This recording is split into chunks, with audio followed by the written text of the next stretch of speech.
માંગ એવી છે કે આમાં તટસ્થ તપાસ થાય, ન્યાય એમને મળે, પૂરતો ન્યાય મળે અને અમને એવું લાગે કે ન્યાય મળી ગયો છે તો અમે બોડી સ્વીકારવા તૈયાર છીએ.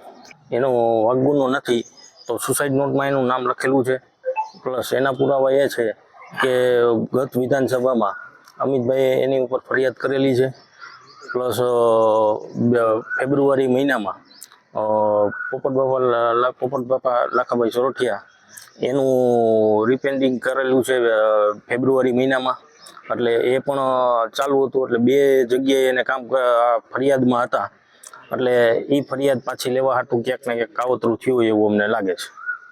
અને સુસાઇડ નોટમાં એને એ પણ લખેલું છે.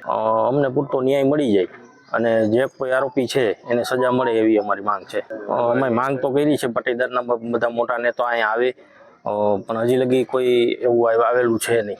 અમને પૂરતો ન્યાય મળે એની અમારી પૂરી માંગ છે. પોલીસની દિશામાં જે એને સુસાઇડ નોટ આપેલી છે એ દિશામાં તપાસના ધોરણો ચાલુ છે. એમના હજી કોઈ કાર્યવાહી થઈ નથી એવા અમને રિપોર્ટ છે કે જે માહિતીમાં ગામમાંથી મળે છે કે જે કોઈ ભરપાઈ કોઈ કરવામાં આવેલ નથી. અમને પ્રેશરાઇઝ નથી કર્યા પણ અમારા ભાઈને પ્રેશરાઇઝ કરેલ છે. એમને જ્યારે મારા ભાઈએ સુસાઇડ નોટમાં લખેલું જ છે એમને કે જે તે બધું લખેલું છે સુસાઇડ નોટમાં આપેલું છે. અમને કોઈને પ્રેશર નથી કર્યું, નથી ગામ લોકોને કોઈને પ્રેશર કર્યું, એમને મારા ભાઈને પ્રેશર આપેલું છે.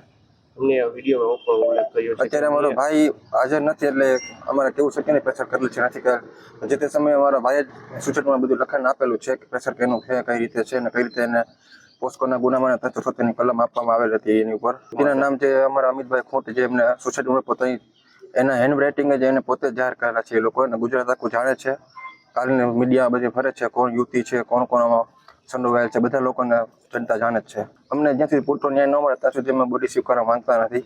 અમને પૂરતો ન્યાય મળે, સંતુષ્ટ છે, અમને સંતોષકારક જવાબ મળે તો અમે સ્વીકારી પણ શકીએ અથવા ના પણ સ્વીકારીએ. એ રીતે છે અમારો પોલીસ કામગીરી ઉપર પૂરતો વિશ્વાસ છે અમને.